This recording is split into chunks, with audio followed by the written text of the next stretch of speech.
cross her, then you cross me. She ain't messing with no other. That some of the dust has settled and free agency is right around the corner. Wanted to go over the Flyers' moves for this year. It's been a little bit of a controversial summer so far. The RFA period is still kind of pending. Not everybody's been signed. A lot of new faces, a lot of faces gone.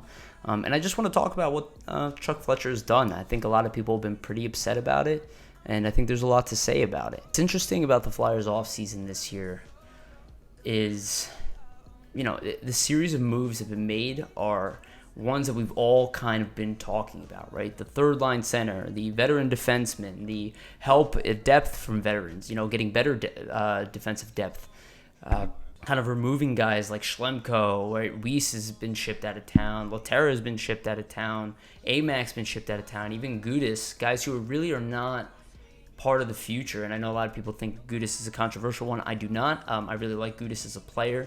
I saw a role for him on the team, but would I upgrade him? Absolutely. I would look for somebody who's better, but the Flyers kind of need depth in general. If you look at the teams that win the Stanley Cup, they win with depth. They don't have the best player usually. Sometimes they have that guy, but nobody ever goes, oh, this is the best player in the National Hockey League. That's not the qualification. It's obviously part of the recipe. If you have it, great. You have a leg up, but it's not required to win a Stanley Cup. What you need is a full team of good players, all of them playing their roles, either well or exceptionally well to win, right? You don't need the best goaltender in the league. You need a guy who can stand on his head when it matters. And that doesn't have to be the number one guy. You don't need to have Carey Price in there. Even though the goaltenders were good, Jordy Binnington had a fantastic season. He deserves every bit of credit for what he did. But nobody said that he was the best goaltender in the league while he was doing this. It was just, this guy is on point. He's doing what he's supposed to do. They're doing it as a team. And that is kind of what I can say the Flyers have done. And people can argue about maybe the little nuances, the fact that the contracts aren't perfect, but I personally like the aggressiveness. I'm not a fan of Hayes' contract. Let's get that out of the way. I do not like him at 7.1. At 7 years with a no movement clause for the first 3 years and then an adjusted one at 12 teams. That's a lot for me, okay? Having said that, it is a big need for the Flyers. They always needed center depth, at least for the past 3 years or so. They really needed a guy who could come in behind Couturier, even behind G, even if he's playing center, but really a guy who can take some of that physical weight in the middle position, and Hayes is kind of perfect for that. I mean, he's 6'5", 220 pounds. What more could you really want from the guy? At least physically. He can skate, he can pass, he can shoot. He's not a goal scorer, but he can score goals, and we will see what happens with the Flyers. Nobody even considers that. What kind of role will he play on this team? Everybody wants to say just straight off the bat that it's going to be Claude Giroux, Sean Couturier, and Travis Konechny, right? But that might not be the line at all. What if it's Claude Giroux, Kevin Hayes, and Jacob Voracek as a top line?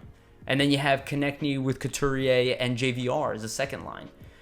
I know that freaks people out, but, it's an interesting move to make. The Flyers they have options now. They have options. We don't know exactly what's going to happen, but they have options, and that's really great to see. Overall, on defense, the Flyers upgraded with Niskanen. I am a big fan of Niskanen. I think the trade for Gudas was great. Now, I notice most people are upset about the cap hit, but they wouldn't get that trade unless they took the cap hit. It's not going to happen. He's not a slight upgrade from Gudas. That is absolutely untrue. He is a full upgrade from Gudas.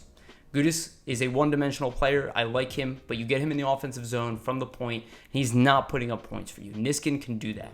He can play the minutes we need. Even if it's at a high cost, again, we kept our draft picks. What if we didn't have our second-round pick this year or third-round pick? Look, we don't get Bobby Brink. So these are reasons why you do this. This is why you eat the cap. It's going to hurt the Flyers for this year, but it's not the end of the world. All of this stuff is manageable. The pickup of Braun, I think that's not purely, but it's mostly a locker room pickup. This is a guy who's well known for kind of being a leader in the locker room, being a veteran, and the Flyers need that exactly. They have Sanheim, who's more of a quieter player. They have Ghost. They have Provorov, also a quiet player. They have Myers. They have Haig. They have Morin. These are all kids. They need it. They need that guy who's not going to get intimidated, who has something to say. Amac did a decent job at this. Gudas did a decent job at this, but we need somebody with better skill set. Guys who can make a larger impact on the ice, and that's why they were brought in. Overall, though, Flyers also went with re-signing Elliott. This one makes sense to me. Elliott works here. He's happy here. It's 1 year. The Flyers will probably look to add even another goaltender. I know most people don't think that, but maybe at the NHL level, they'll look for somebody else. And look for the Flyers to pick somebody else as free agents start. So far, I think Chuck Fletcher has done a really good job. I don't think he's really had a problem with any of the moves that he made. And I would continue going down this route. I'm really interested to see what happens.